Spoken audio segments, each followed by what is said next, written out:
Today, we are continuing our Lenten series, Wandering Hearts, Figuring Out Faith with Peter. The stories that we have been reading and unpacking are some of the most well-known in the Gospels. Jesus telling the disciples to drop their nets and follow him, Jesus walking on water, and now that big question, who do you say that I am? Now, I must confess that as I read these stories, I have to remind myself to look at things through Peter's eyes and place myself in Peter's shoes, a fellow wanderer, a fellow seeker and follower. You might be asking yourself, why are we wandering besides Peter this Lent? Because Peter is a normal guy who is trying to figure it out, just like us. And maybe as we explore these stories with Peter, we might just find a little clarity ourselves. Or at least be reminded that we don't have to have it all figured out. Amen? Amen? And probably the most important thing, we aren't on this journey alone. Does anyone here love to take tests? Anyone? Oh, I see a hand. I see a couple hands. All right. We have some people that enjoy taking tests. God bless you. Thank goodness.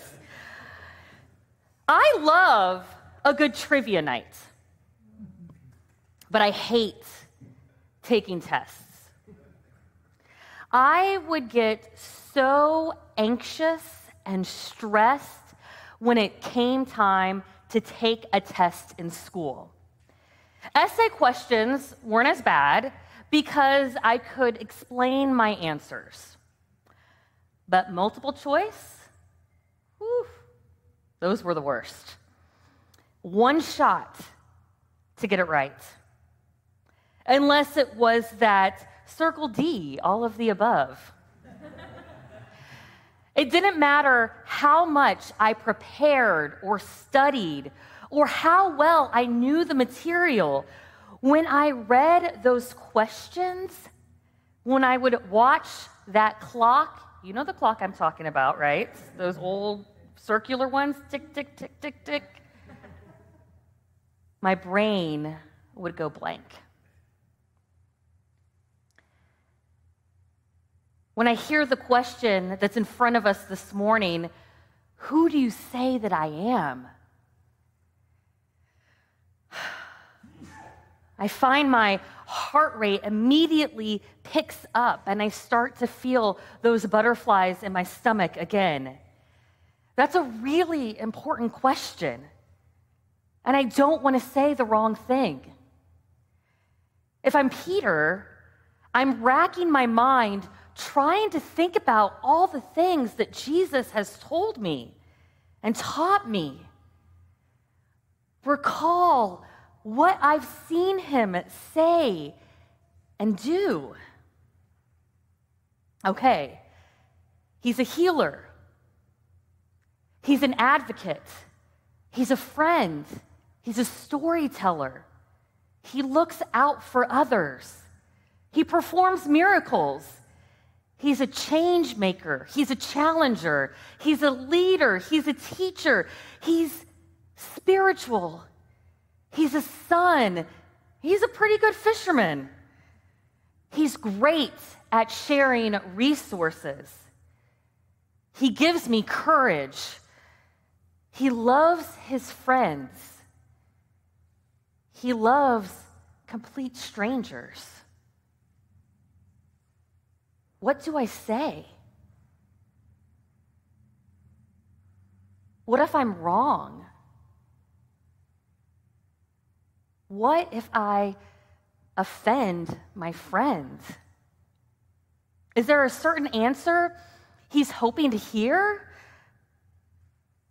We just told him who everyone else was saying he was. That's a bit out of character for him, to care what others think. But maybe he needs assurance in his work. He's different than John the Baptist or Elijah or Moses. He's even told us that himself. You are the Messiah, the Son of the living God. Reverend Laura Wright Pittman, one of the artists that is featured in our Wandering Heart Lenten devotionals, shares that she doesn't know if this was a moment of clarity for Peter, if he was regurgitating the answer he thought Jesus wanted to hear, or if he was trying to convince himself that dropping everything and following this man was worth it. But she imagines that this was a breakthrough moment for Peter. Jesus' identity wasn't new to him or the disciples. This wasn't the first time Jesus had said who he was, or the first time that they had professed him as the Son of God. If you recall our story from last week, remember that? Walking on the water? After Jesus rescued Peter from sinking in the lake when he courageously stepped out and started walking on the water himself, once they both got back into the boat, everyone who was in the boat started to worship Jesus, saying, "Truly, you are the Son of God." So why is this a breakthrough moment for Peter? A moment of clarity and revelation. What some may even call a mountaintop experience. Have you had any of those?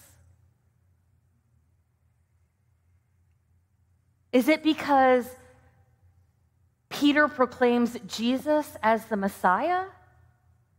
Yes. And it's because of what happens next. This is where Jesus gives Simon, that's right, he's Simon up until this point.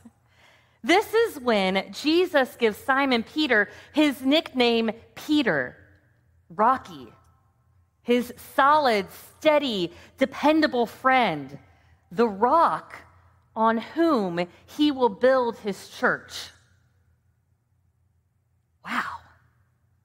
The rock on whom he will build his church. What an incredible act of trust. Their relationship has grown into something bigger, something different. Peter has a new responsibility, one he doesn't yet fully understand, but one that he will live into with God's help. Jesus is giving Peter the keys to the kingdom. Keys represent access, power, and agency.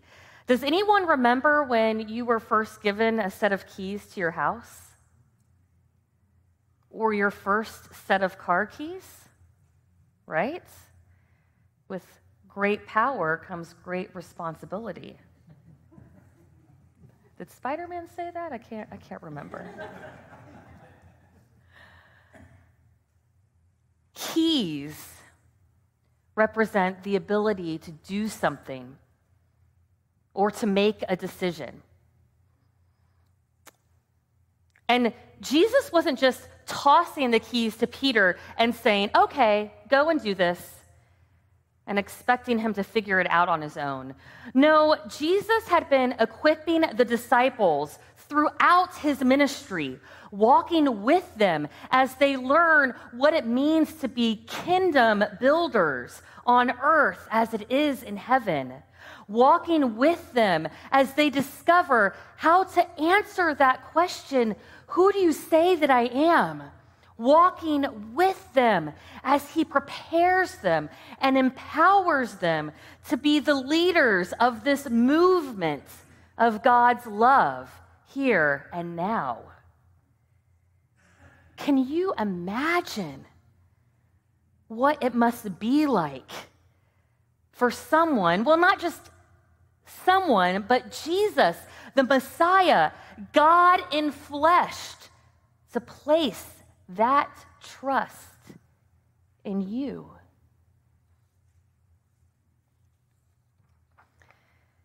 My anxiety starts to rise when I think about it. But then I remember, this isn't a test. There's no grade. Jesus doesn't expect Peter to get an A+ or do everything perfect or even correctly. And he still places his trust in him. He invites him once again to drop his nets and follow. Not just follow, but help him lead. Be his rock. That question, who do you say that I am, is a question that Peter will continue to answer over and over and over again, not just with words, but in the way he leads, in the way he teaches and disrupts and cares for the least of these as he builds God's beloved community. Who do you say that I am? How would you answer that question? How would you answer that question if someone walked up to you on the street today and asked, "Who is Jesus?" What would you say?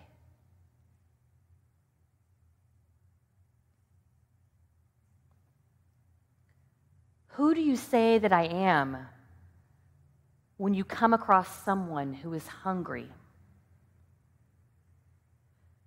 Who do you say that I am when you come across someone seeking shelter? Who do you say that I am when you're talking to someone who thinks or looks or acts or believes differently than you? Who do you say that I am to your enemy? Who do you say that I am to the orphan, the widow, the refugee? Who do you say that I am to people seeking a livable wage, basic health care, affordable housing? Who do you say that I am with how you spend your money and your time? Who do you say that I am outside of Sundays? Who do you say that I am? In her book, Freeing Jesus, Diana Butler Bass writes that, "Who are you, Lord?" is the question of a lifetime, to be asked and experienced over and over again. Now, this is one of those stories that some preachers love to preach because they believe that they have all the answers, and others dread because what can we actually be sure of? I can say this with full confidence. I will never claim to know all the answers, but I will commit to journey alongside you as we try to figure out together what it means to live into this question every single day. Amen.